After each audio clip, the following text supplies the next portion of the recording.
Isang mapagpalang araw po sa ating lahat. Ako po si Nicole Castillo and welcome po sa aking daily devotion. So, ang topic po natin ngayon is apologies or apologetics. So, sinasabi po ito is paano nga maging isang apologies and or apologetics. So, ano nga ba yung goal ng apologetic? So, ang goal po nito is may bahagi mo ang pag-asa natin kay Kristo and makuha mo ang mga tao at mapunta ang loyalty nila sa ating Panginoon. And ang apologies po reason po siya kung bakit tayo nananampalataya kay Kristo and bakit natin inaalay ang buhay natin sa Kanya. Ayun po.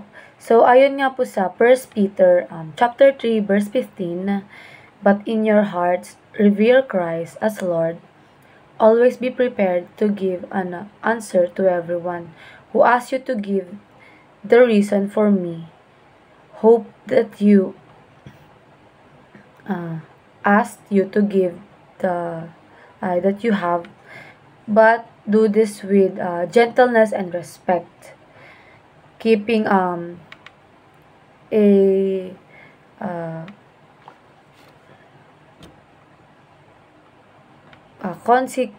conscience, so that those who speak maliciously against your good behavior in Christ may be ashamed of their slander. So, ayon nga po sa ating katuruan is apologetic is the actions of faith.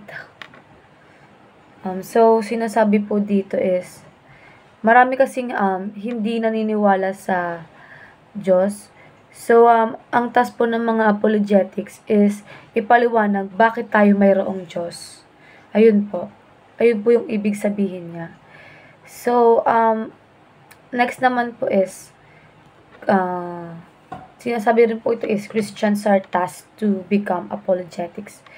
So, tayo pong mga Christians is meron tayong task na maging apologetics. Ibig sabihin, tayo yung may yung nagbibigay ng reason and nagpapaliwanag sa iba ba't tayo nananampalataya sa Panginoong Hesukristo. Ayun po. So, and the goal of apologetics is to win people for Christ. So, ayun nga po, the goal of apologetics is to win people.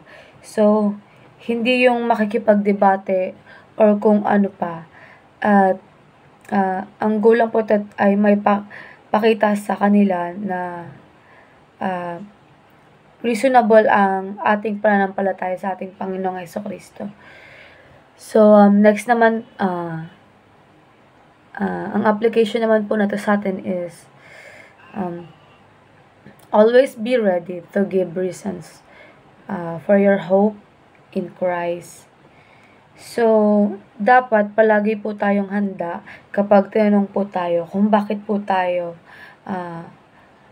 tinanong po kung ano po yung reason kung bakit po tayo nananampalataya sa Panginoong Hesukristo and ba't po natin inaalay ang buhay natin sa Kanya. Ayun po.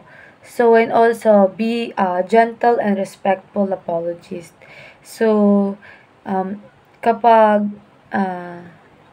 nagbigay ka ng reason,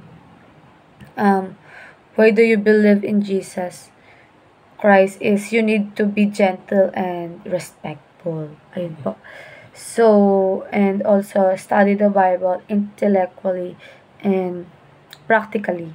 So, pag-aralan natin ang Bible intellectually and pagsikapin nating pag-aralan ang sinasabi sa Bible, pati na rin kung sino nga ba ang ating Diyos.